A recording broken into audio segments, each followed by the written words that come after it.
خیال میکنن اثبات تشیع به این است که انسان به بزرگان مورد اعتقاد اهل سنت و دیگران هی بنا کنن بد و بیراه گفتن.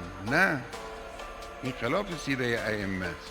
اینی که شما میبینید رادیوهایی یا تلویزیونهایی در دنیای اسلام به وجود میاد که کارش این است که به عنوان شیعه، به نام شیعه، به بزرگان مورد اعتقاد بقیه فرق اسلامی بدگویی کنن. این خب معلومه این بودجه خزانه‌داری انگلیسه، این شیعه انگلیسی است.